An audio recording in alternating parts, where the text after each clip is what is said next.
Hello again, welcome to Northern Spotlights, and we're kicking off with my guest Mychael Owen, who's going to be talking to us about his time running a marketing business, launching his own high-end fashion brand, and then more latterly working as a brand consultant with some of the biggest names in the world.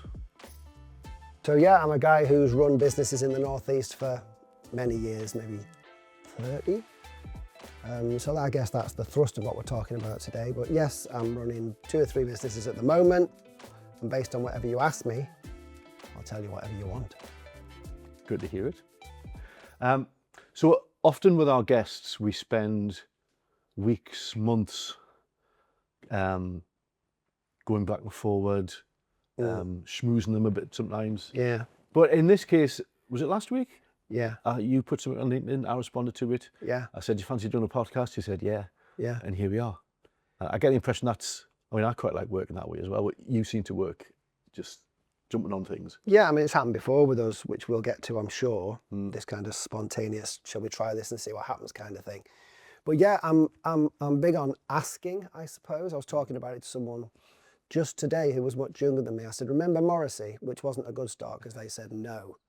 But he wrote a song, didn't he, called Ask. That's right, yeah. And I was referencing exactly this subject, that if you don't, it's a no until you ask. So you're quite right. About 1 week ago, we were riffing over chocolate, weren't we? We were talking about chocolate. That's right. Yeah, because you put something on about Lidl chocolate pistachios. Yeah. If anybody from Lidl is watching, and you want to send us some, that's fine. But they would, and it has gone slightly viral, if there is such a thing, on LinkedIn. I was actually 60 a few days ago. I'd never had one until last week, and they're like crack, aren't they? Yeah. They're ridiculous. I brought you some. Oh, really? Oh, Unless they pinch them. well, we'll have to keep an eye on the crew just in case. So you're involved in a lot of different things, a lot of different businesses, and I first met you probably 15 years ago, and I'm sure a lot of things have changed since then, so it'd be good to hear about all of that. But before we get into that, let's go back to your earlier days, and there you are on the beach, sitting on football. Which beach was that? I don't know. Maybe Skegness. Oh, really? Right. Or Blackpool. Right. So not Whitley Bay? No, because at the time I lived in Manchester. Okay. So it would have been then. Right. So you were, what, 2 or 3 there? I think so. Yeah. I think so. Looking very happy, pleased with yourself? Yeah. Because life is perfect there, isn't it? It is. We're at our most carefree and creative, I think, as we move through 5, 6, 7, 8, 9. I think we hit the wall of worrying about being judged and worrying about failing at that point. And I think it's more profound than ever, those feelings. But back then, I didn't care really. I tried to find a photograph of me at the same age eating crisps, because I had some Golden Wonder crisps. Right. And the bag was huge. It was like as big as my torso, but I couldn't find that one. So we've got that one. I've still got those underpants though. Really? No, I haven't still got those underpants. Shame. Very fetching though. Yeah, thank you. So you kind of grew up, were brought up in Manchester. What was that like? Was it? It was in black and white, as I said to someone recently, because I left when I was about 11. Right. Life was 3 things. So I was in Manchester till I was about 11. I was in Derby from about 11 to about 18, and then I came up to the Northeast and stayed. Right. The time in Manchester was, I remember 1977 because it was the Silver Jubilee. Oh, of course. And I think Elvis died. I think that was the same year, yeah. And I don't know why I would know that at 9-ish, I think I was.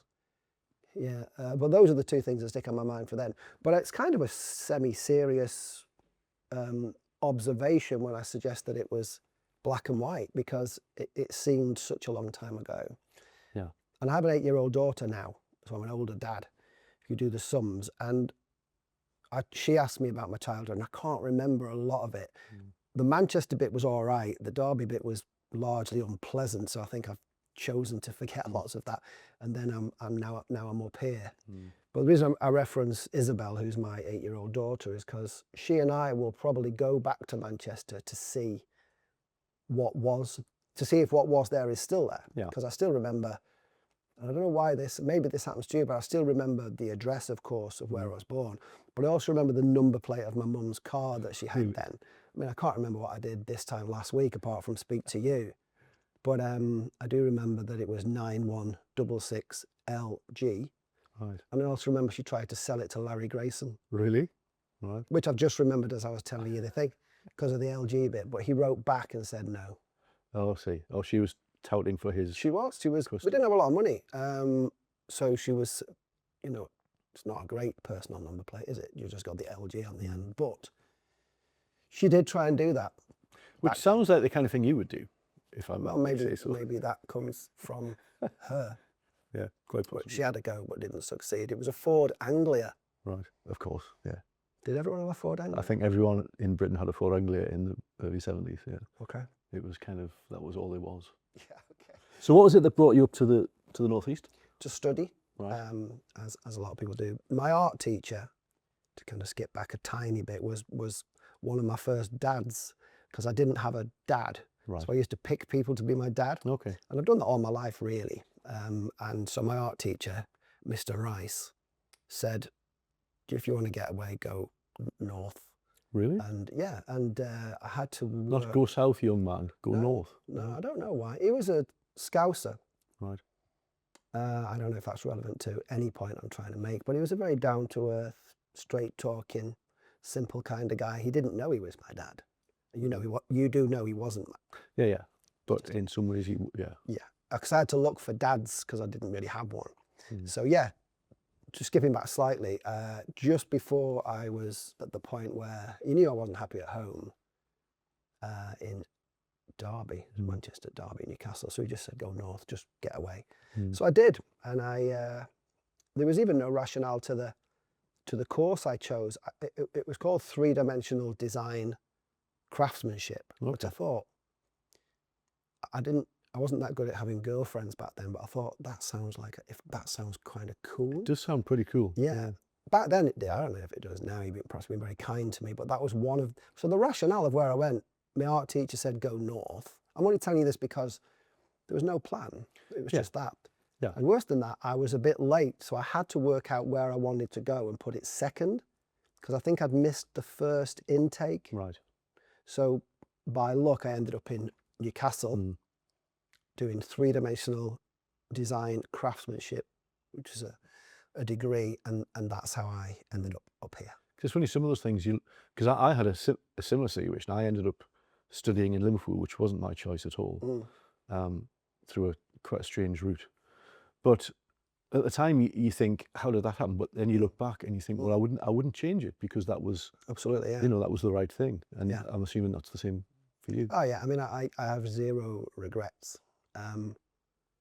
and even to the point where perhaps as many people do, I wish I was younger. I was talking to someone recently about the first house I bought was in Whitley Beck. Well, actually, it was in Tynemouth because I was showing off. But it was the tiniest of houses. But Tynemouth is clearly posher than those other places. Or Tynemouth in my little brain. So 40,000 quid is what it cost. But yeah, I was saying, so the reason I crave being younger a little bit, just the freedom and the carefreeness of it all. However, the person who's ruined all that, of course, is my daughter, because Isabel exists because of one moment in time. And if I can't now go, well, I'll go back a bit.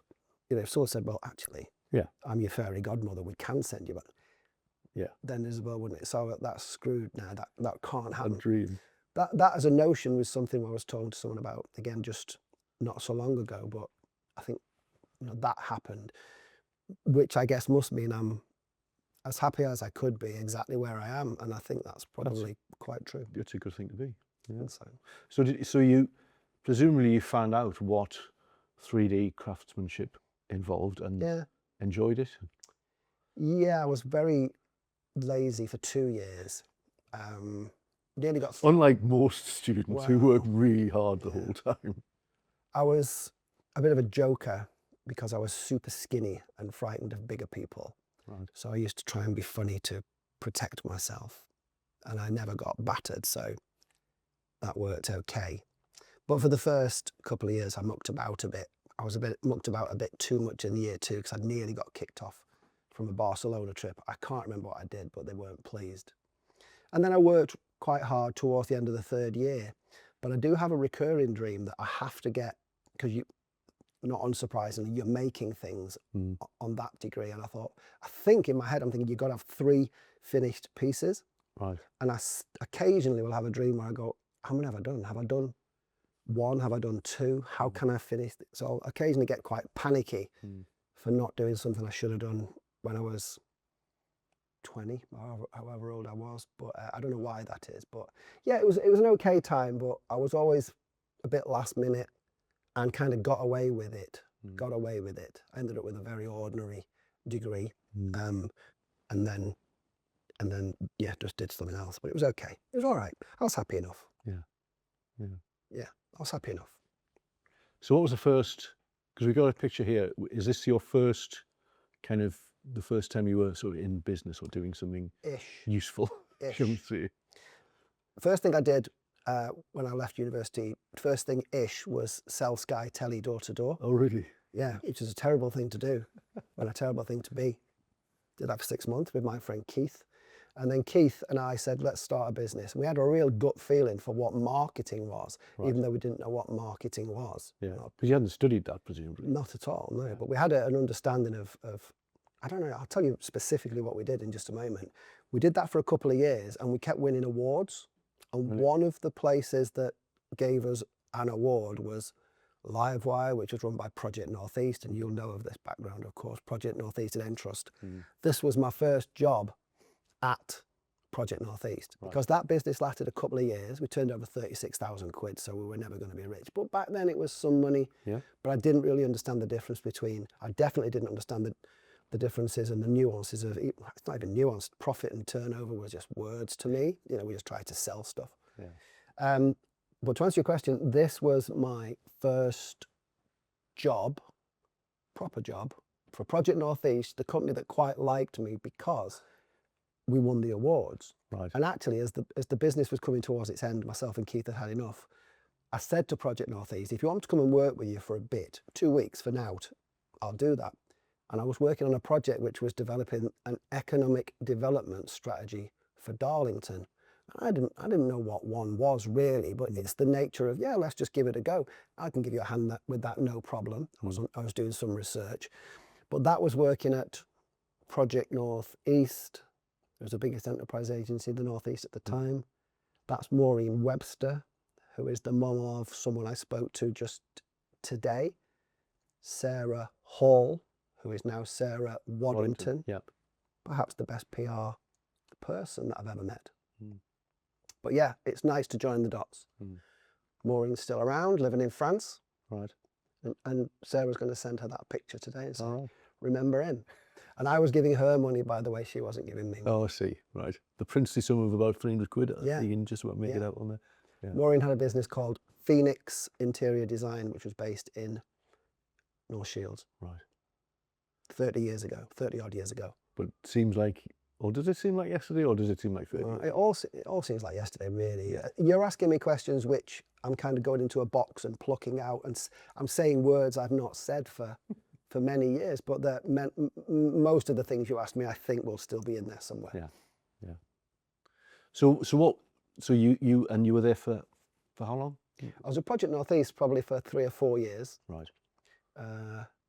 Until I was given the opportunity to virtually double what I was being paid to build a mini Project Northeast, which is a project called Building Up Business, which is I remember how much money they gave me. It wasn't for me, but they gave me £250,000 quid to build up something which had a grant pot and counselling and training and workspace, which are the 4 fundamental things that an enterprise agency does. But it was within the local authority in North Tyneside on the corner of Howard Street and Savile Street in the old library.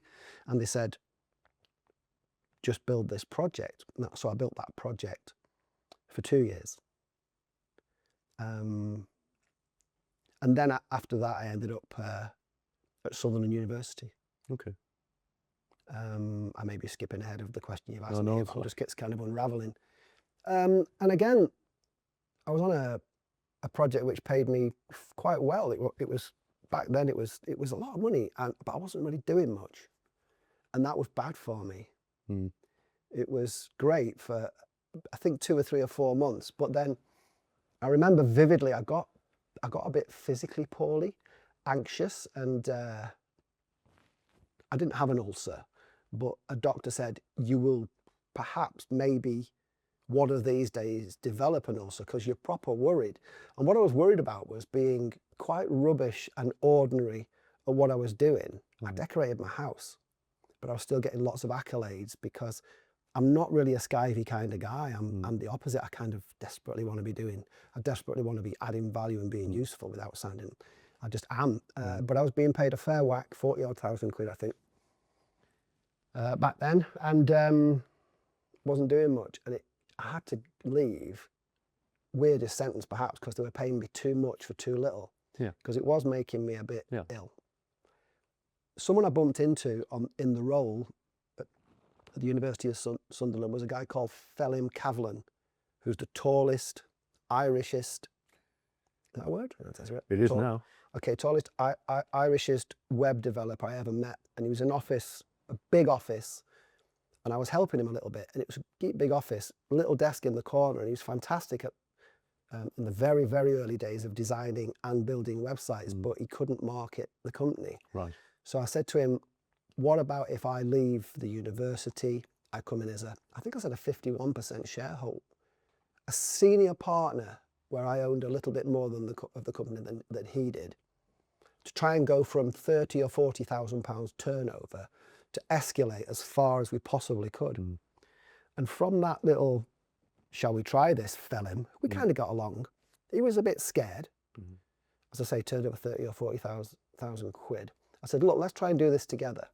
And we did build One Best Way together, Right. Yeah. which eventually ended up turning over 1.5 million, I think, within a little group of companies that we had. But Phelim didn't last long because he got frightened of the numbers.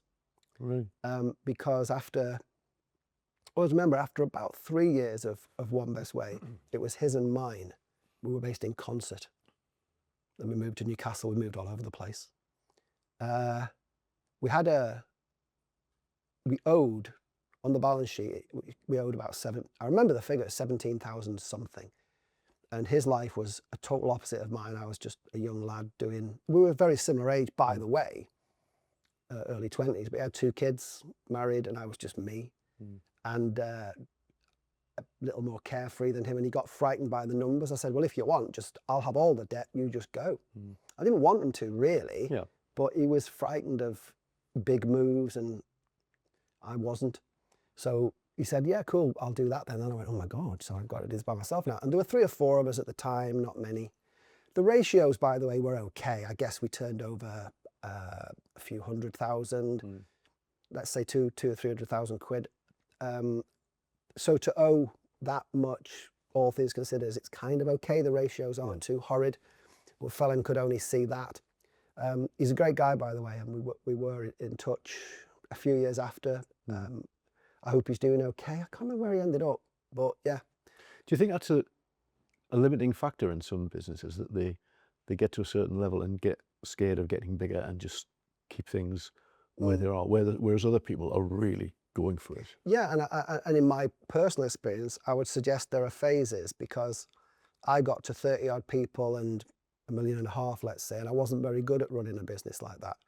I was apparently, so I'm told, and based on how it felt, I was pretty good at getting from virtually nothing through to 10, 20, 30 people, the cut and thrust of it all. Yeah.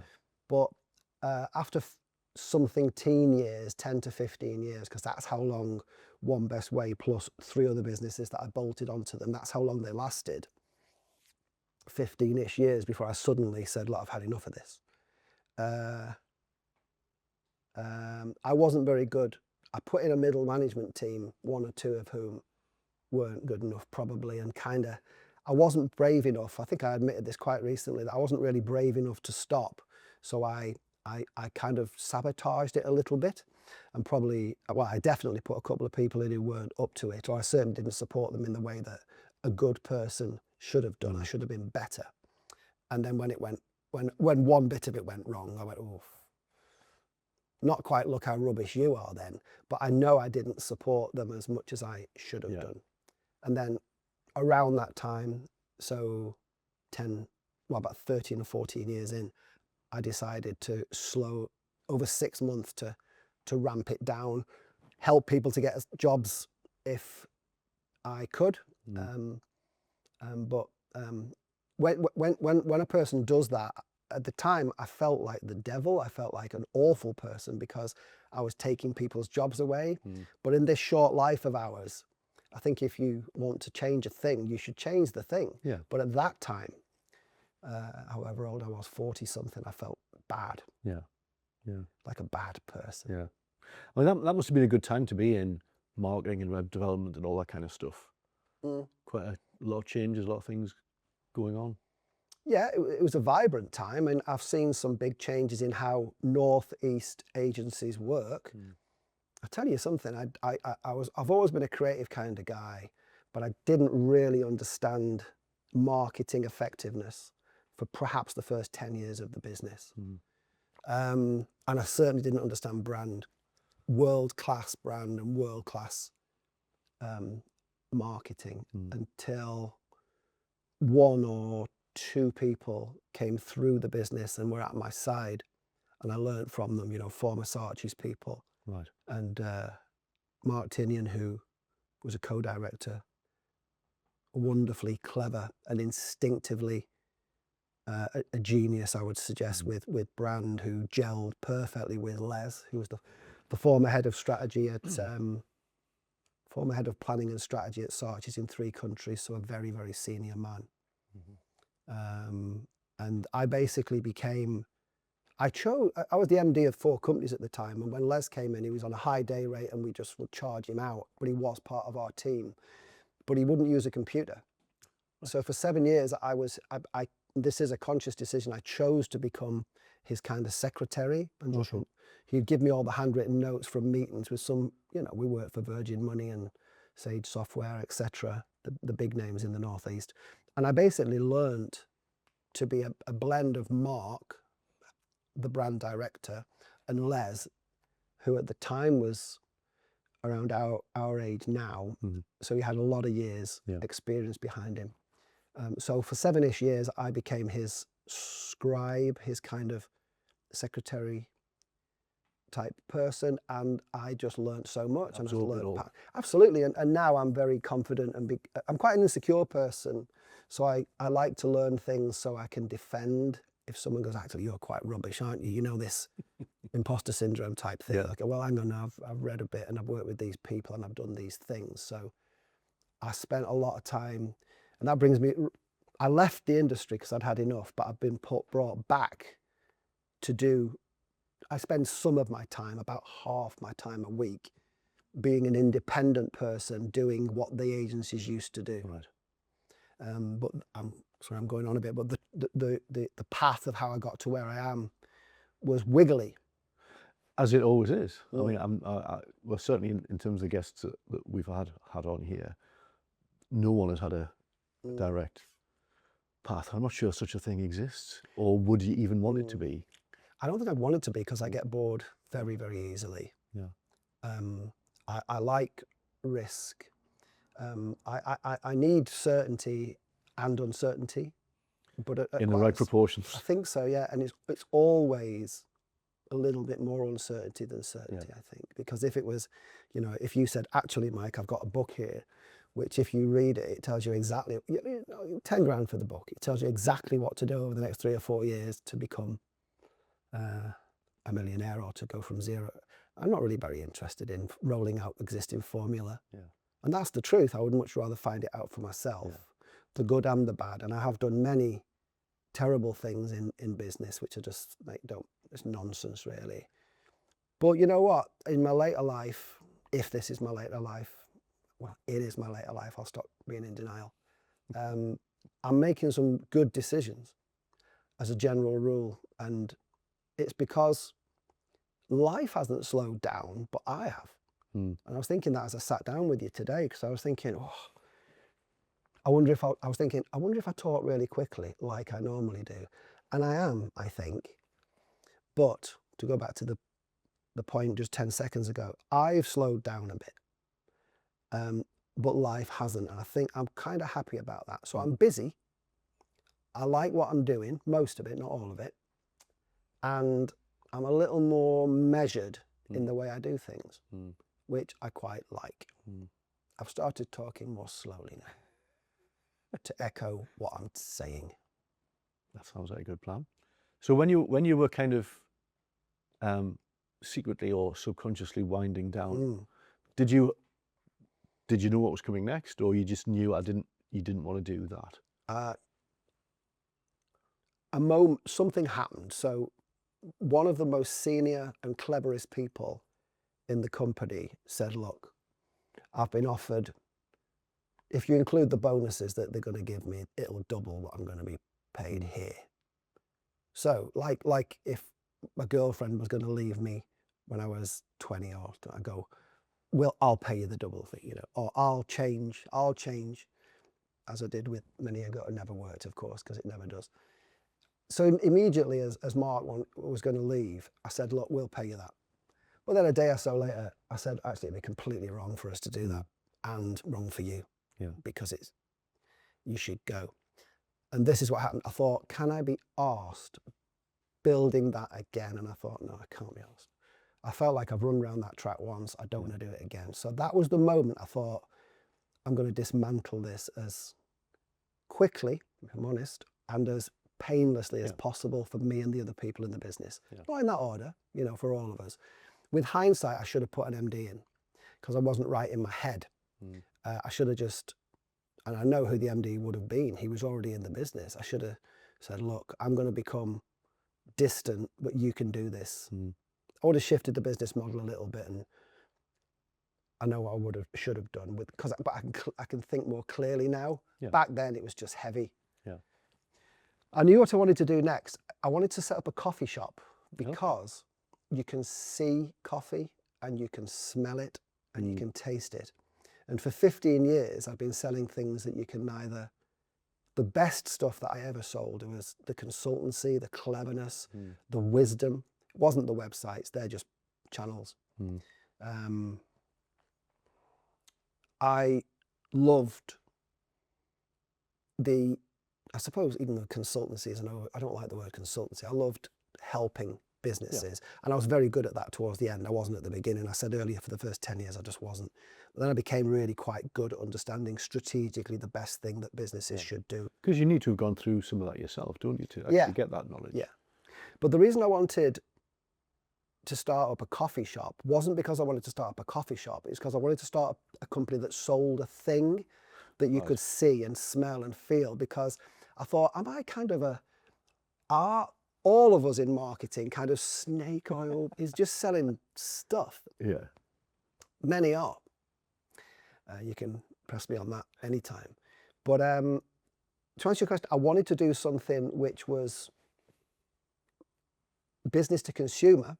So that was going from B2B, and also it was a product, so I could see it.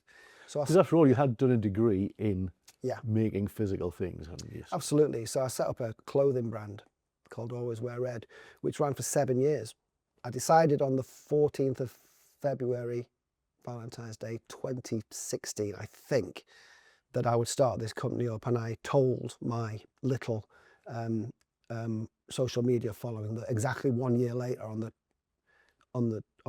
14th of February 2017, I think I've got these years right, I might not have, I would start the company, and I did, and it ran for 7 years. You can do the sums. I may have these completely wrong. I may be a decade out. We've got a fact checker on the case as we speak. Well, you know, I'll be a decade out. I miss noughts and ones. I start dates like it's 19. Oh no, it's not. You know, that kind of thing. A while ago. That's right. So Always Wear Red was me starting from scratch, and me and my other half. I said, this is going to cost us 50. Right. And where did that and if I, by the way though, please tonight, I'm actually wearing my Always Wear Red socks. We can get that on the camera, which are very comfortable. I believe these are designed to sag ever so slightly. Yeah. Is that right? And they do, or they would if I didn't have these on. The people who made those socks are the same people that make Prince Charles's socks. And you know, I'll tell you a secret about Prince Charles's Please do. socks. Or the king, as he's now known. The king, actually, I'll start again. I'll tell you a secret about the king's socks. They're provided to him like condoms. That's an You can awful cut this out if you image want. that's now in No, my head. no, I don't. Well, So he rolls who knows? them on. Absolutely. They're not Really? provided like we get socks. They're Right. they're kind of ready to roll on your feet. Right. And presumably he has someone else to do that for Who him. knows? Who knows? I don't think I want to know, but But the company said that, and they also said something about he likes boiled eggs a lot. He likes Right. if he's been out, he likes boiled eggs done in a very specific way. Right. That's all I can tell you about the king. right. That's all that's worth knowing. It isn't all I can tell you about the king. There's another thing. Okay. When we started one of the first businesses, the Princess Youth Business Trust were there, and we were supported by them, and Prince Charles was there, and I got told off by because we had this book of, you know, tell us a guest book on a stand, and he was there. I said, would you sign that? And he did sign it. You didn't give him a leaky pen, did you? He got his pen out and he wrote Charles, and his aides were watching and not very pleased, and our representative of the Princess Youth Business Trust, PYBT, wasn't very pleased, and they said, at the end of this exhibition, we want you to give us that book because you shouldn't have asked him to do that. I said, no problem. We put it away. I said, oh, I've lost it. So my mum's got that now. So yeah, I fibbed. But I don't know why I'm telling you all these things. I'm just joining the dots in lots of different directions. So always wear red. I mean, it should be evident from the name, but what was the sort of concept behind that? The first concept was there's a relationship between what we wear and how we feel. And I also was riding on the back of a notion that we buy too much mediocre stuff. And the statistics at the time haven't changed. They're probably worse, I would suggest they're worse, yeah, with the advent of Boohoo, etc. And I can't pronounce it, Shine or whatever it's called. But yeah, at the time, a third of all clothing that was created didn't actually reach the market because it was considered kind of not, you missed the point that it was meant. Right. So it got burnt or buried, a third of all clothing before it got to the market. And then I can't remember the figures now, but something percent, which was a not insignificant percentage of all clothing, gets burnt or buried within 3 years. And then this notion this fact that we all wear between 10 and 20% of our wardrobe, and then there's the rest that, I mean, this is the vintage space that they moved into. But yeah, basically I decided to create a small, narrowly focused range of clothing, all of which was red or part red, that was made with the best materials in the world, with the best makers in the United Kingdom, who I still know as friends now, you know, silk weavers in London, cashmere knitters in Scotland, not unsurprisingly, and flat cap makers in North Yorkshire, not unsurprisingly, and next door was where the cloth was made for the flat cap. So I loved all that, but it was expensive and time consuming, and me saying to Lisa it's going to cost 50, it cost 100. And in 7 years we made nothing really. We got all the money back that we'd put in, and that was about it really. But had a lot of fun doing it? I learnt a lot, yeah. Met some great people who are now friends and who are supportive of and who interact with things that I'm doing now. Yeah, so I might be fibbing. It was hard. It was much harder than I thought. And I fell out, okay, this is what I've said in the past because it is true. I fell out of love with the category of, I fell out of love with fashion. I used to say I make clothing. Just the word fashion I don't really like because it conjures up things, yeah, doesn't it? It's very transient and momentary. So basically I just thought, look, again, it's all over the place now. Buy once, buy better, stuff that you're going to wear and wear and wear, and actually celebrate the fact that it falls to bits a bit. This thing, and it's not on purpose, this is the very first thing I bought from All Saints.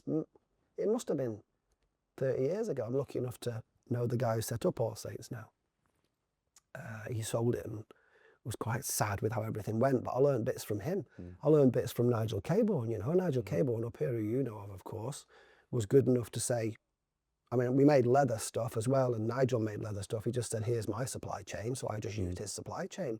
So I was having stuff made by the people who made for some of my heroes, but I didn't enjoy it ultimately, because a friend of mine said to me once, if when you're changing your life, ask yourself a very important question. Are you running away from something or towards something? And at the beginning of Always Wear Red, I was running away from something. I was running towards ultimately the wrong thing, but it got me away from where I didn't want to be. So it was the right thing to do. I don't know if those 2 or 3 sentences made sense, but I had to not be where I was. Yeah. But I chose, for a 7-year journey, it was really cool. But it didn't make any money. Which isn't always the measure of success, is it? No, I mean, depends who we're talking to, I suppose. Success was interesting because it got me away from where I didn't want to be. Yeah. I wanted to love it all, but the 2 things I didn't love were scaling and speed. Yeah. And those are my little tiny brain kind of didn't realize that that's the point. I mean, I fell in love with hand knits because I loved working with a small team of half men, half women who would knit 3 kilogram cardigans from, it's just like appearing. The hand knitting aspect was where I really fell in love with, actually, but it's so hard to scale and it's so hard to speed up. But a little bit, the mischievous part of me thinks maybe that's one of the reasons I did love it then. Yeah. Because not many people do it because it's just stupid. You master something and then say, right, cool, we've mastered it now, let's scale. Yeah. Well, why? You can't. Because you lose the magic of it then, don't you, in some respect. I mean, some things I did learn that if you get a brand right, people would, and this did happen, not loads, a few dozen times, they'd say, I really want your card, the story you've built, and they'd say, how much are they and when can I have it? Yeah. And I would say, I'm not sure exactly how much it's going to be, but it is going to be between 500 and 1,000 quid. And I don't know exactly when you can have it. No problem. Yeah. And the reason was because he would want to gift her, or he would want to gift him, or whoever the partner was, if it was a gift, they'd gift them these boxes that would give them, and then they would follow the story over the however many dozens of hours it took. And when it's just different than, I loved that bit, the fact that they got, it's here now. It was better than, for me, it's better than I got you this from. It's just, it's probably wrong for me to say better. It's just different to be part of the process. Yeah. And we have some great customers. The founder of Gift Gaff, who knows how it happened, but he had one of the very limited edition cardigans. I met him at the Do Lectures in a field in Wales. The Do Lectures was a transformational experience for me in a time where I was a bit lost after the businesses. Somehow stumbled across the Do Lectures and met some great people. But he said, he didn't really mean it, but he said, if ever my house is on fire, I never quoted him on that, if ever my house is on fire, I grab the dog and my jumper. I mean, that should have been somewhere in. No, but that's what he said. So that kind of brings us to the latest phase, I guess, of what you're up to. Should we stop for a cup of tea and then we'll find out a bit more? Yeah, let's do that. Right.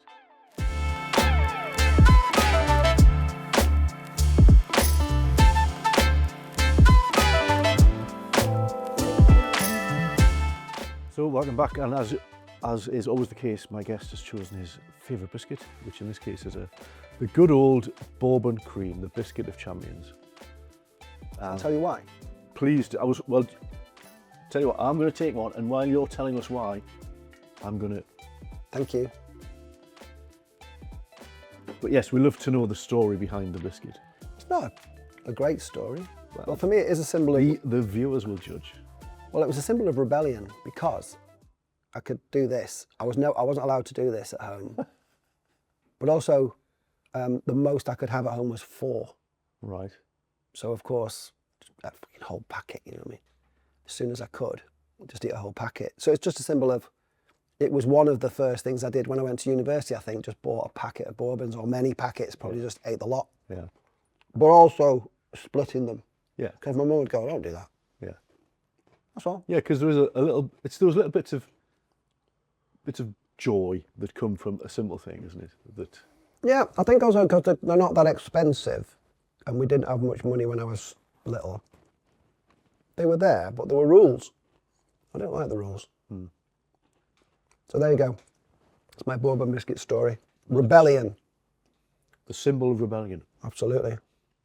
Split them and eat the whole pack. So I said we were going to move on from the always wear red phase. Yeah. But there were a couple of things that you hadn't mentioned, that, and a few names to drop in the nicest possible way. No, it is. They're important because it's part of what I believe makes the best businesses I work with now. And I'm so lucky because I work with businesses all over the world now. Now I work as an associate. I'm doing this because I wrote it down earlier. An associate brand and marketing director, an associate brand and marketing. So I sit at the board table of 5 companies from around the world, and I advise and support. I work with each company for between 2 and 4 days a month. And some of the way I am, my way links back to, for example, this. So one time I'm in London visiting one of the makers. And by the way, I would meet makers in Scotland who would make, socks for the king, and they did. And there's only one silk weaver in the world who wove, is that a word, the word? Who wove silk to the density I want. And they were in London, and that's where I was down to see. But I would sleep in the car with my dog, Colin, who is no longer with us, and then go and have a shower in a service station, and then go and see the owners of these big companies, and then persuade them to make me some stuff in very short runs. I'm telling you this because the light and the dark was, I'm working with the very best makers in the country, in the world, or some, but I was sleeping in my car, but I didn't tell them that. Anyway, one time I'm in London, short story. So one time I'm in London, and there's me and Colin the dog, and I'm outside a pub, and I want a wee. So what do I do with Colin? Because I can't take him in, because I couldn't take him in. And there's a guy sat out the pub. I said, outside the pub, will you hold my dog, please, while I go to the toilet? Come back. And I think to myself, I know you. And it was Ralph Little. So Ralph Little played Anthony in the Royal Family. And now I think since now he's done Death in Paradise, etc. and etc. Anyway, so I said, because he was sat by himself, I was cheeky enough to say, I want to show you this. He went, all right. And I showed him loads of drawings of the stuff we were going to make. Okay. And I kind of knew he was a Man United supporter, and there was this always wear red thing. And I was chatting away to him, and he was interested. Or he was pretending to be interested, being polite, but it turns out he was interested. And in my head, I decided I wanted him to become a minority shareholder of the company in that conversation. And then we got interrupted by a lady who came and sat next to him. It's like, oh. And I was thinking, I'm talking to him, Do you mind? Do you mind? Yeah. So she introduced herself, and Ralph says her dad's got her. This is Zoe. Her dad's got her something to do with fashion, and it was Zoe Rocher, and her dad's John Rocher, and her sister's Simone Rocher. Chuck them into Google, and you'll find out who. I've got a few of their shirts on. Yeah, and then she said, I'm the chief operating officer of Stephen Fry's production company at the time. And all of a sudden this new world opens up to me 5 minutes into a conversation. So I said to them, look, I'm going to go, but I'd like to meet you both again in 2 weeks, and I'll tell you why I think you should become a shareholder of this company that at the time had no products. We paid nothing. And I went away, and they went, okay. Whereas some people would have just left and thought, there's a good story for later. They wouldn't have made that leap to, I'm going to actually, yeah.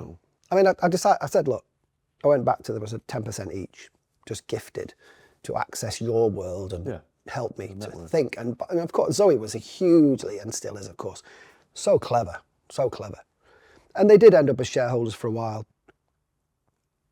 I mentioned this because that's not planned, you know what I mean? But it massively helped. And you know what? If you tell, it opened up so many doors. Yeah. And we ended up with some very big names wearing the stuff because they knew them. And it becomes part of the brand story, I guess, isn't it? Yeah. And it's just interesting. Interesting is such an important word, which links us back to where I am now, because most board tables I sit around now of some really big, they're utterly boring. And I have, the first hurdle is to stop them being boring. Yeah. And by the way, because I'm a bit older now, I'll just say, one of my recent clients, I'll just mention this briefly, and then if you want to pull it back there, I will. They said, someone I'm working with, and become so friendly with them, I was at their wedding last year, right? I'm telling you that because of what I said to them at the beginning. They said to me, we read your stuff, Mike, we've not spoken about 50 odd yet, but 50 odd is the blog that I started when I was 50. And 2 or 3 years in, maybe 2 years in, they contacted me and said, it's quite frustrating reading your blog, Mike. Strangers. I said, why is it frustrating reading my blog? They said, because we're really interested in your stuff, but no one's interested in our stuff. And it annoys us. So I said, let's have a quick look. And I said, the reason why no one's interested in your stuff is because it isn't interesting. It's utterly boring. And, you know, as I say, I was at their wedding last year. So they weren't massively offended by it? No, they're pals, you know. They've been up to stay at our house, we stay at their house. They're good friends. But the sentiment and the exact words were almost exactly as I've just said to you. Because that's the way I think. I mean, you know, we live for 1,000 months and then we die. 1,000 months is 83 years and 4 months. So we live a bit longer or a bit less than that. I think we've got to, you know, it's borderline rude, isn't it? But with a smile on my face, and I sensed it wouldn't destroy what we had, because that's not my intention. But they didn't want to muck about. So I said, it's just not interesting. Well, why isn't it interesting? Of course, I've got to then help them to understand why it's not interesting. Well, you're not telling me anything new. You know, you're not presenting it in a way that's distinctive, so you sound like everybody else. And there were 3 or 4. Okay, so, and then we worked on that, and, you know, they became clients for a bit. I helped them with a few businesses. And as I say, we were at their wedding last year. So my point there is to join the dots is, I think being wide-eyed and interested and interesting, not to everybody, but that's part of the fuel that keeps me going now, that makes me do what I do. Because someone else who you, in an interesting way, had got involved in the brand was, well, you tell the story. Well, perhaps the most significant thing on just not knowing when to stop, you know, perhaps it's what our parents, you just don't know when to stop. So I'm walking through Biker, because I used to live in St. Peter's Basin, Biker's just there, and there's a guy in his teens walking towards me with something in his hand, and, you know, I'm going to make a very judgmental comment about Biker. So I'm thinking, what's he nicked? And it was an eagle, actually, a golden eagle. So as he got closer, and I was born in 1968. In 1969, Ken Loach made Kes. And it reminded me of Kes, one of my favourite films, you know what I mean? So I'm thinking, he's robbed. So I said, where have you robbed that? And he said, I'm taking it back to the falconry. And I really liked the fact that this young lad was against the urban backdrop of Biker Wall, actually. And I really loved the cheekiness of it all and the bonkersness of it all. I thought, right, I know what I'll do. I'll do a photo shoot for Always Wear Red, because that's what I was doing at the time, which is a homage to this. And we'll find someone to play Billy Casper. Yeah. And I knew that the boy who won a BAFTA when he was, I think, 14 for playing Billy Casper is David Bradley. So the first thing I did was this. I did 2 things. I went to the falconry and I met the guy who runs the falconry. I remember his name, I can't remember. And his son was there, and his son was 14 and looked so like Billy Casper in the film. I said, can I do a photo shoot with him for a film called Kes? Have you heard of Kes? And he frowned a little bit. And then he picked his shirt up and he had David Bradley tattooed here. Really? Yeah. So I said, I'm going to get David Bradley to come as well. And I didn't know. So then I went away and went, all right. And because I wanted to say yes, because the actor was there, sorry, the model was there, his son, a grumpy 14-year-old, but who also loved all the birds. He had owls and kestrels and all sorts. Fantastic guy, John Kirtley. So then I thought, how do I find? I thought, is he alive still? I bet. Well, you know, that's the first hurdle. So I did contact David Bradley, and I spoke to him, and David Bradley said, so I said something about clothing, and he said, oh, are you yet another person who wants to print, you know, that bit? Yeah. You want to print that on bloody tea towels and stuff? He said, don't. I said, no, it isn't. I said, I want you to come up because I want you to be part of an event. And I know this crazy guy called Terry, which is you. Yeah. And basically at the Northern Design Centre, so I said to him, we'll get 100 people there to come and hear you tell the story of Kes and what it means to you. And Terry won't mind us bringing a Kestrel, crapping all over the. It hadn't been open long, had it? At that point, It was open a couple of years. Yeah. And I got a message from you on LinkedIn saying, I do this event with Billy Casper and a Kestrel. Can we come and do it at the Northern Zan Centre where we were based at the time? And it was quite late on a Friday evening. I think I was in bed at the time. Yeah. I was just, sounds good. Which was great. And then I contacted Dan Prince, wonderful photographer, met for a cup of coffee in Costa, and he fell in love with the idea. And I said, what do you want to be paid? And he actually didn't want to be paid anything. So it all kind of slotted into place, and all we had to do, because you helped me, was to get people there. And correct me if I'm wrong, but there were a lot of people. Oh, there were. And it was full. And then David we showed clips of the film, but David couldn't, for me, he couldn't watch the bit at the end. Yeah. Because it makes him. That's the bit I remember the most. We had the film, and he physically. Yeah. That I'm not going to spoil it. If you haven't seen Kes, you really need to watch it. But there is a bit that those who have seen it will know at the end. And he even, what was it then? 50 years on. Yeah. At least, he still couldn't watch that scene and had to physically turn his chair around. So it was facing the other way. It was incredible. The two things I remember most from David, and he's still a friend because he's been up to stay, and he is still around. He's a great guy, and he's written a prequel to Kes, by the way, which is really. Yeah, two things I remember. One is that he couldn't look at that bit of the film even 50 years on, as you've just said. But the other thing that he said, and he might even have said it in the presentation that you helped to bring to life. I think someone asked a question about, how do you go through life as a 50, 60-year-old guy when you won a BAFTA when he was 14? So he says, how do you better that? Yeah. And his answer was, he leaned forward and he said, who said that the crescendo of the song has to be at the end? And I thought that was a really neat way of saying that, I suppose. But also, he did an amazing thing quite by luck, and we went for lunch, and he told me about some of the scenes and how they happened, and so many of them were by accident. And Ken Loach just said, well, do what you think or what you want. But it was a lovely thing, I think, that you and I experienced together, and thanks to you, because it wouldn't have happened, because I don't know what I would have done if you hadn't said yes. I don't know where would have ended up. Yeah, I don't suppose there aren't that many places who would let you, at such short notice, turn up with a few birds of prey. Yeah, and it was linked to Always Wear Red, because there was it ended up winning a few awards for Dan.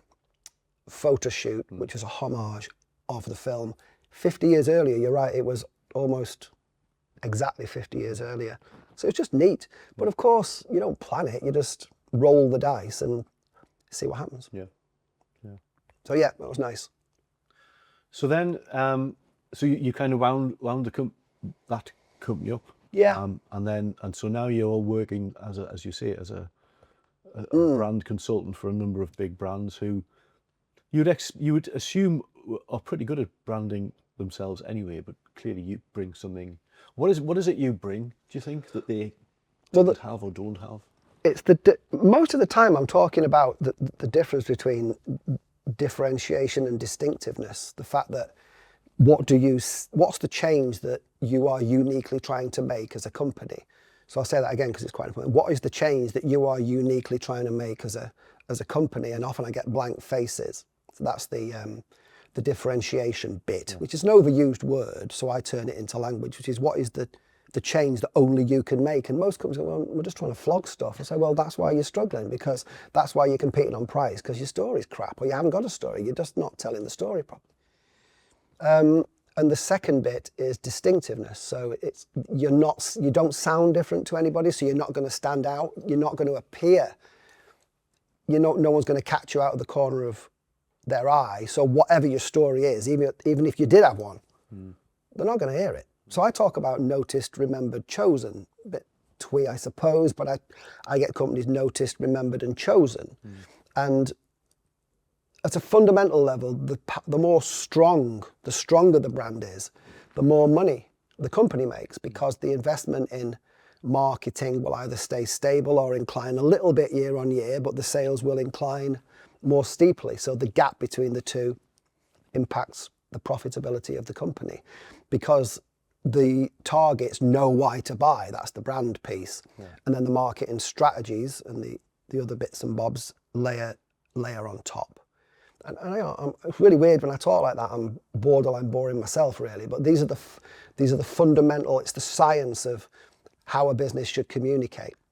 And I do, to my shame a little bit, I talk about, in my experience, and I'm quite experienced now, most marketing is utterly boring because most marketers are utterly boring. I'm going into one of the business schools next week. It's important to know this. It's a few times I've been. And they asked me back, even though I say two things. One, don't only do what they're teaching you here. This is postgraduate MA in marketing. Don't only do, because if you do, of course, you'll all do the same bloody thing. And the second thing is be as daring as you responsibly can be. Be as daring as you responsibly can be. Because the world is so hung up on the latest tech or the latest way of delivering a message. Dave Trott, an old school advertiser who is still around, a little hero of mine, once said something along the lines of, yes, the internet, something to do with saying along the lines of, the internet allows the message to be delivered a lot more quickly, but it's still shite when it gets there. It's just shite, but faster. Yeah. I've misquoted him terribly there, but the sentiment was that. Yeah. And it's to do with the fact that so many businesses sound the same because they just don't know what their story is. So sorry, I think to weave back to your question, I spend most of my time saying, well, let's just go back to basics. Let's get a bit of clarity on why on earth we're here. Why do we come to work? Most of the time, people forget why they started the business in the first place, and they get caught up in what they think they should be doing rather than what made them get off their backside and sparked them to do it on day one. And most of the time, I'm just taking them back to that feeling which physically makes your heart beat faster. Yeah, and it's probably something that only someone who is external to the business and in there a couple of days a month is able to do, because you've still got that outsiders. And almost, I guess, you've got more of the customer's view as well. Yes, I tend to stay with companies between 6 months and 2 years, and between 2 and 4 days a month as an external, because they don't need me there all the time, because I just try and instill principles and new behaviours that helps them to become a strong brand, not just a known brand. You know, we know of Woolworths, but we don't really know why to go, because B&Q do that bit and your Christmas trees are from over there now. Pick and Mix is a more powerful, compelling brand, I would suggest, than, you know, Woolworths isn't here anymore in the UK, as I understand it. But they forgot to tell us why we should go, because we know, my point is, we know of Woolworths, but we don't really feel. Well, it's interesting that so where are we now? We're in February 25. A few months ago, Windows in Newcastle closed. There are a number of other stores that have closed in the last few years, and you'll see comments on LinkedIn. Oh yes, I always used to go there. Yeah, well that's why they're closed, because you don't go there now. Yeah. And because they're not relevant I love the way because the word interesting is it's a very simple word, but it's quite powerful, isn't it? And make it interesting. Whatever it is you're doing, make it interesting, because otherwise, who's going to care, or who's going to look at it or read it or?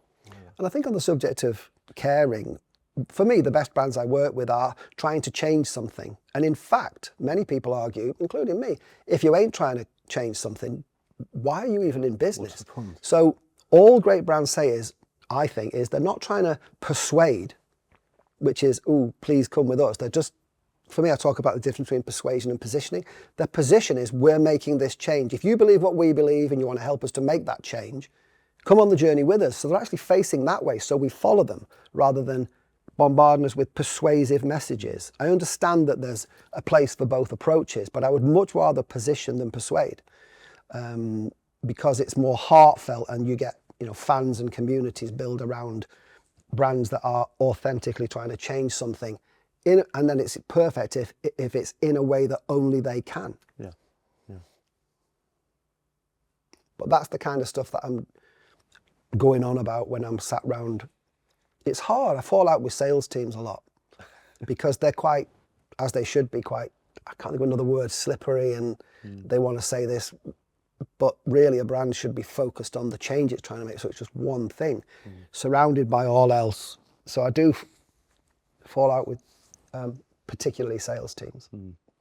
But then when you're bringing some new thinking, that goes with the territory, isn't it? Yeah, I should be a bit better at that though.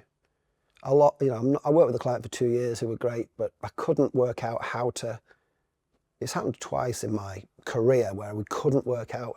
I say we, it's just me now, but there was a time when we worked with Royal Mail to help them to build a more broadly focused engineering company because they just made the post boxes, which was great, but they weren't making so many, but they had this great facility that went to broaden out. We couldn't get the majority of the team to fall in love with where we said they should go, so that project didn't work. It doesn't happen a lot, thankfully, but yeah, I worry about the ones that didn't work more than the ones that do, obviously.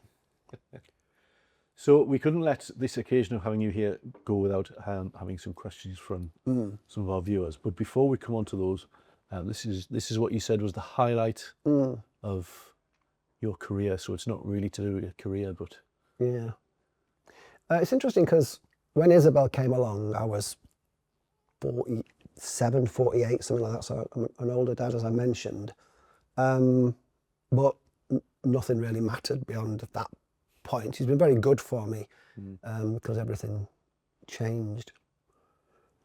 And at the time, shortly after, I was writing my blog, which I started. It's called 50 ODD, at 50. And I decided, you know, Isabel's coming along in my late 40s was one of the things that inspired me just to, if there's something I really want to do, because I'm quite a creative person and I wanted to work out if I could write. So I started writing the blog. At its peak, 10,000 people a day would look at it. Now about 5,000 people a day do. But 50 odd has helped me to join the dots between this bit of my life and everything else. Because one story I wrote when I was, I think, 52, 51, which a lot of people have asked me about, was called The 11, because not unsurprisingly, Isabel was an IVF baby. And then basically, I think we went through 3 times. Nothing really happened. Then the 4th time, we went back in and said, we've got a problem. What's that? We've got 11 embryos. So, okay. Yeah, we can't have all. What do we do? So we said, well, we'll go away, drink a load of champagne, and come back tomorrow with a number, which is going to be 1, 2, or 3. So we went away, champagned the night away, came back in, and then a stony-faced doctor said they've all died. So at that point, of course, you go from, fucking hell, this is hard, this is hard, this is hard. Now there's 11, we'll come back and, my goodness, the strongest ones we'll keep, and then, well, there's none. So we thought, forget it. But we went one more, and there was 1 embryo, and that was Isabel. So sometimes I'll just tell a story of a thing that happened, and it does inspire or make people think, well, I'll do that as well. And I'm not always telling dark and light stories necessarily to inspire or influence, but I just wanted to mention that because Isabel was on the screen and that was the story. So it was horrible, but of course, Isabel being Isabel, I wouldn't swap her for anything, and it was just right at that time. But for whatever reason, someone decided that the 11 weren't right. But I do like the writing side of it and telling aspects of my story. I think the only thing I'll say about the 50 odd is, before we get into your questions, is if you want to, there's lots of people wondering if they're good at a thing. And my advice is do the thing. I know it sounds ridiculous, just do the thing. Because I don't know if I could write, so I wrote to see if I could. I wonder if I can ride that bike. Well, get on. Yeah. And if it turns out you can't, well, at least you found out. That's right. Yeah. I think that's, I mean, I've certainly had that approach for the last few years, is just to say yes to things. Yeah. And to give yourself permission to have a go at something, because I think a lot of people, maybe from the school days or whatever, assume that they can't do something, but that's because they've been told and they've never actually tried. And I think amazing things can happen when you just give yourself permission. I think it just allows your brain to just go into a different mode where it has a go at that thing, and you just never know what's gonna result from it. Can I mention how I can get into trouble? Please. Just very briefly. No, that's absolutely fine. So Isabel's 8 now. When she was 5, so I'd have been 53-ish, I suppose. She started kickboxing. Right. And didn't really want to go after a few months. So I said, well, I'll come with you. I'm a 54-year-old bloke. So 3 years later, 4 times a week I'm going kickboxing now, having never done it before. I've done it for 3 years and I'm still bad. Yeah. And it still hurts. But I'm so glad I did, because it's transformed my life in terms of I'm a bit fitter and a bit slimmer, I suppose. But it really hurts.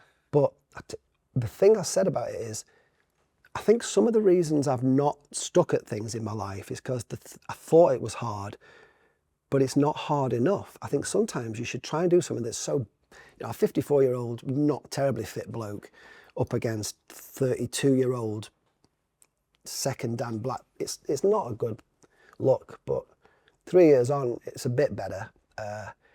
But I've stuck at it, as I say, 4 times a week, 3 years, and I'm so glad. And it's down to a ridiculous me going, yeah, I'll come along with you. And for a year it was horrendous, and now it's just below horrendous. Slightly less than horrendous. Yeah, Whatever but I think it's good for me. I'm still here.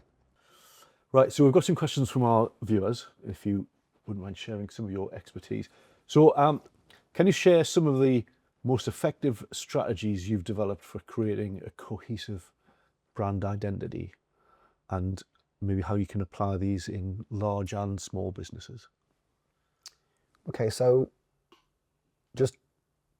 so the definitions are right. The way I define strategy is pretty basic, really, which is set some goals, then work out the best way to achieve those goals. And it isn't tactics. A tactic is a thing to do. It's cleverer than that, I think. It's I don't know how to explain it. It's what's the best way? What are the best ways? What are the best approaches? What are the best things to say and do to achieve these goals? I'm saying that because people often talk about strategy and there are no goals in place. Right. Okay, so that's the first thing to say. I'll also mention that in my world, in my brain, there's a difference between, I suppose I'd say, branding and brand. Because when you talk about, I don't know if you said coherent or cohesive. Cohesive. So branding for me is what things look like and how the company manifests and how it looks. And brand is what you stand for, the reason you started the business, stuff I've been going on about, I suppose. So I'm trying to join dots and make sure we've got the rules and the definitions right before I try and answer your question. So if brand is setting goals and then working out the best way to achieve them, and if branding is what I actually look like and being consistent, and then if brand is what I actually stand for, what we want people to think of, and the change you're trying to make, then I'll go back to stuff I've said, really, which is understanding the difference between differentiation and distinctiveness is the first thing, because a lot of marketers don't, distinctiveness is what you look like. Don't follow the rules of the category that you're in, or you'll just blend in. Understand the rules of the category, but be clever enough to think about what you're doing, or you will just blend in. I'll give you an example of think about what you're doing in just a moment. And then, so that's the distinctiveness bit, which is looking and sounding and being genuinely different. And the differentiation piece is identify a problem that people actually want solving and then solve it in a way that only you can. I'm just going to mention this because I was talking to someone about it recently. Lush, the shop you can smell before you see. So before Lush came along, we didn't worry if, as a young, predominantly female person, something teen through to 30 something, before Lush came along, we weren't worried whether our body wash, etc., was fresh or not. They suggested to us that it should be fresh. Their strategy was to suggest, I'll just use the word suggest as opposed to persuade, they suggested that unless, I'm repeating myself because it's a simple notion, and then we'll have a quick look at what they did. So their strategy was to suggest to this very precise group of people that freshness was really important for stuff that you washed yourself with. And then they said, if we want to persuade people that freshness is important, how do we present that on the subject of distinctiveness? They said, well, what other category, nothing to do with cosmetics, is freshness important with? And they said, well, fruit and veg. I'm squidging it down, of course. So they said, shall we sell cosmetics in the same way as other people, as that category over there, sell fruit and veg? And they went, yeah, we'll do that then. So when you go in, it's no accident that it feels like a little bit like a fruit and veg stall, and they're chopping up a melon, which ain't a melon, it's a big soap thing, isn't it? And it's got crates everywhere. So they stole the brand codes from a segment, a different category where freshness matters, and brought it into the cosmetics category. That's a great example of a very distinct strategy for a very distinct audience doing a very distinct thing. And was that a very carefully well thought out strategy, or did they just hit on something? Because it feels very natural, doesn't it? To take that example, I think the first time anyone went into a Lush store, you think, oh, this is a bit weird. This feels like a fruit and veg shop. It just felt quite natural. The truth is I don't know, but I do know that part of the rationale behind them doing what they have done is exactly what we've just described. If your question was around what, I'm going to reword it, and you might go, that is fine. What evidence might they have had that this notion would matter to this group? I don't know about that bit, but I would expect some rudimentary research to have taken place where they, and by the way, I did read something about, on this subject, price point, because if it was too cheap, it wouldn't have worked, because it's the place where if I take Isabel, it's like, how much, for a bath bomb or something? So it has to be, I don't know if this was a strategic move, but it has to be quite annoying for parents. I don't think they said it must be annoying, but it's that bit where a younger woman might not want to be consuming the same things as her mum. So I think part of the strategy is, and this is a general comment really, if the mum liked it as well, the daughter ain't gonna, you get that? Because I'm not meant to like what the kids like and vice versa. So while mum's going to Boots, the youngster in their teens wants to go to Lush, and it's like, how much? Yeah, but it's a bath bomb shaped like a unicorn, so you're going to pay whatever the price is, aren't you? But that thing about mums and daughters, in some areas, not all, wanting to buy different things to each other is a phenomenon that exists. And I'm trying to wiggle my way back to your question, which is, how might they have known, and I know I'm putting words in your mouth, that this thing would work? I don't know specifically about that brand, but I do know that I do know that mums and teenagers are not programmed to, not all of them, well, most of them aren't programmed to want the same things. So that was built in, I would suggest. Okay. So we've got another one here about, it's got the word strategy, so I'll change that to what's the key element of doing the right things that are to help companies navigate the ever-changing market and make sure they stay competitive. I mean, these are big questions, I realise, but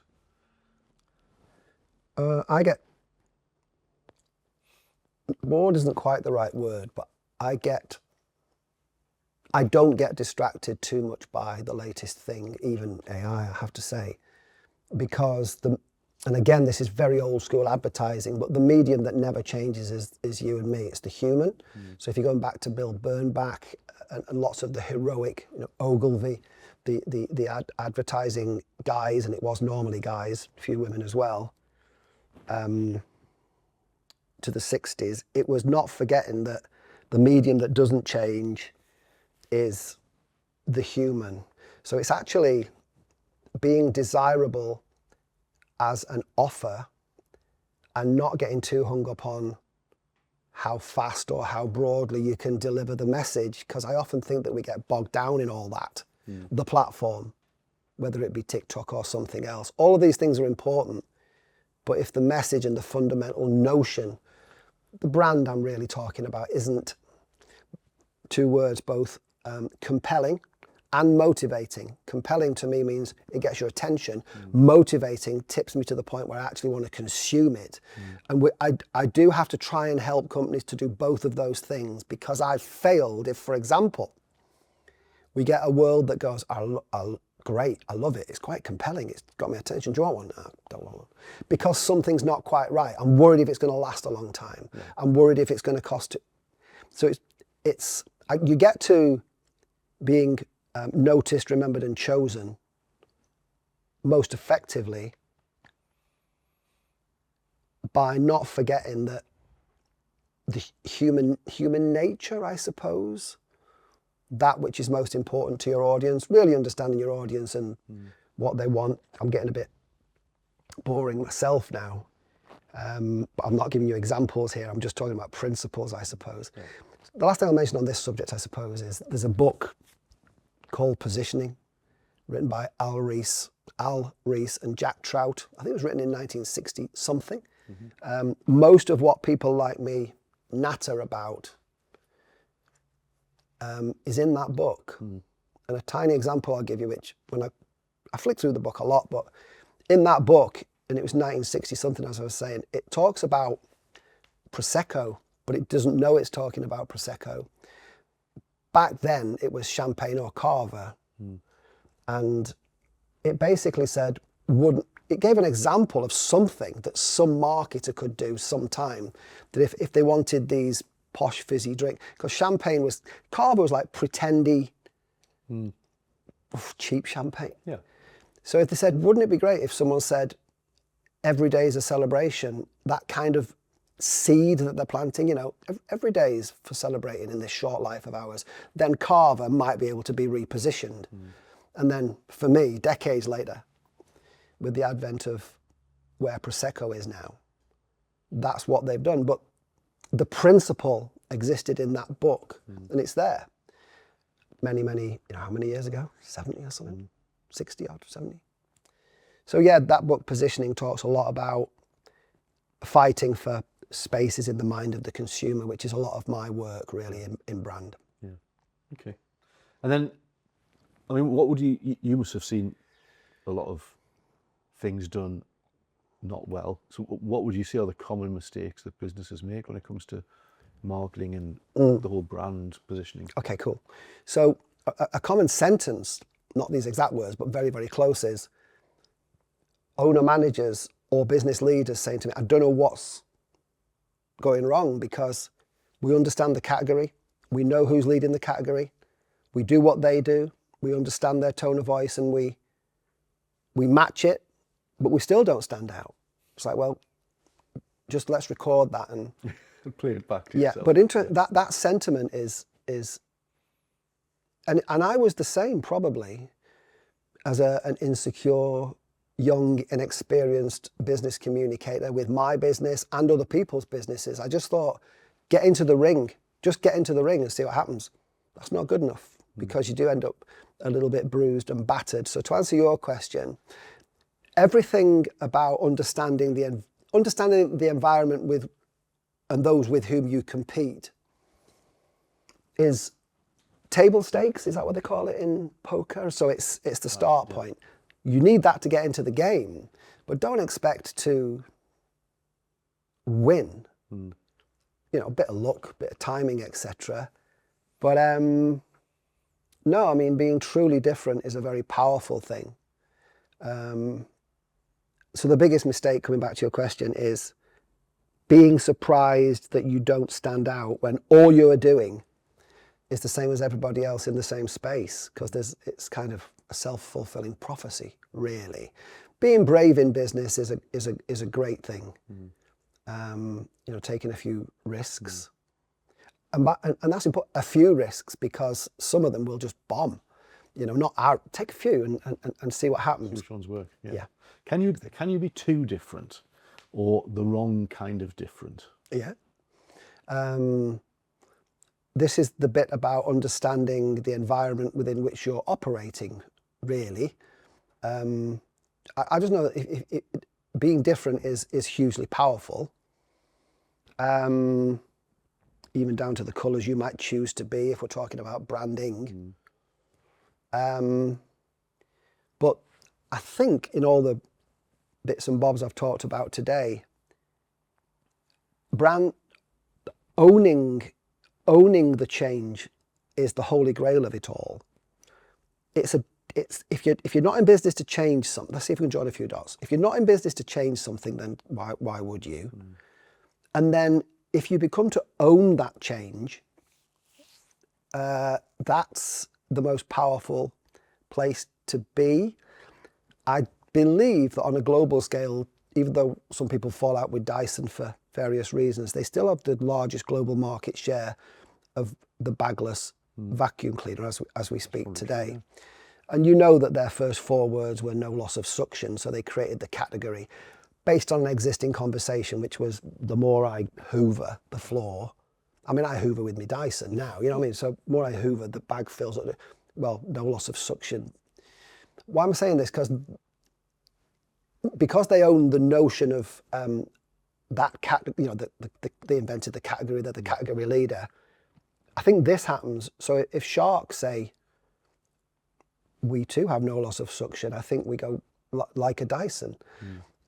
So it's ownership of a brand position and then delivering on the promise that you're making. The jury's out on which is the best product these days as the category matures, but there are certain people who'll still only buy a Dyson.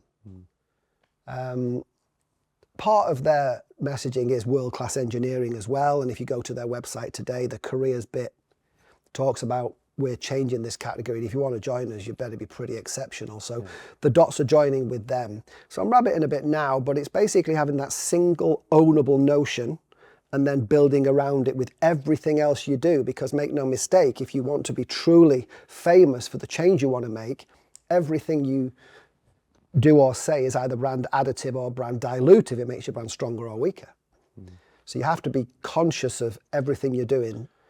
Because it's going to be seen and looked at and... Well, it is, because that's the downside of becoming more and more famous. You know, more people see it. So brand management, integration and the management of the brand is, I do that with some people who have become, you know, the leading brand in the category and who want to stay there. That's what happened when I worked with Sage, because Zero were coming in and eroding their market share in the country. So I was lucky enough to be asked in to go, what do we do about this? And yeah, the weird thing I'll just mention is, it wasn't these exact words, but Sage, almost the software people, they're going, Zero are coming in and doing this. How do we be like them? Well, don't be like them. You want to do that. Well, there's you know, their market share was shrinking and theirs was increasing at the time. Just a moment in time, but it's amazing how if the strategy's wrong, how do we be like, that's the wrong strategy. Just celebrate. And then we started to, what did we come up with? It was around, it was kind of, we tried to help Sage to be positioned into 2 words, which was kind of irresistibly sensible. So it was like, well, they're going, look, we're cool and we're pink and look beautiful. Well, we've been around for 30 odd years. It adds things up right. And I said to them in a meeting, I said, you're a bit like a cardigan. It was like, I didn't get thrown out. You know, I was like, well, what do you mean? We're software. I said, well, you're a bit like a cardigan, man. And so I've got a cardigan. I said, you perhaps don't go out in it, but it's kind of, and slippers, you know, it's safe and it does what you want it to do. Irresistibly sensible. I'm rabbiting a bit now, but the point is that was the right strategy for Sage. But how do we be more like them? It's the wrong strategy. And, you know, if your strategy's wrong, everything's wrong. So what's next, do you think, for you? Well, where I've ended up is doing 3 things. So in lockdown, we moved out past Hexham and bolted onto the side of the house with these 2 voids, which we've turned into holiday cottages. So we let them out. And then the second thing I do is I still write 50 odd, which is people, you know, it should be turned into a book perhaps, or a couple of books because there's so much of it. And then the third... Now that you've discovered that actually you can write. Well, yeah, I mean, to be specific, people want to read it, you know what I mean? So which is that's the test, I guess so, yeah. And talk to me about what I've written, either to argue with me or to agree, and both happens. And then finally, I work with 4 or 5 businesses, as I mentioned earlier, with this. So I just do this. And it all, I think each one tickles my brain in different ways, because I can build things in the holiday cottages and write and put over my opinions there. And then working with companies, I still have to get the balance right. Not to take over and become too oppressive, but to do what's best for the company and get them to be brave. And in this short life of ours, just to be more, to be a little, I'll repeat myself, to just to be a bit braver, because most businesses are not, you know, they're fearful. There's not a lot you can do hang on, we get cancelled these days, don't we? There's not much you can do in business to knack everything. I mean, if we think back to, you and I remember Phileas Fogg, don't we? What they did was bonkers, really. You know, inventing the adult snack market and then Punjabi Airways, Medmsley Road concerts. Bonkers. But that's why it's so brilliant. Yeah. And that's why we remember it all these years. Well, that's right. Yeah. Be brave. Yeah. Mike, it's been great. I knew it would be. So thanks for that masterclass in branding. And if you do, you know, if you do add something to those 3, then you have to come back and tell us all about it. I think it's the book. But again, I'm a little bit, I'm not practicing what I preach, because I might be a bit frightened. You know, I'll get 2 printed, 1 for you, 1 for me, 1 for my mum. Limited edition, that sounds good. That's right, yeah. Great. But we'll see. Thanks, Mike. Thank you. Thank you. Thanks, Mike. Thanks for joining us, and some great lessons there for you if you're in business, whether you've been in business for a long time or just starting out. I think for me, the takeaways are just make it interesting and be brave, because why would you not? So don't forget to subscribe. That way you'll get a notification of when the next episode is due. And I look forward to seeing you there on the next episode of Northern Spotlights.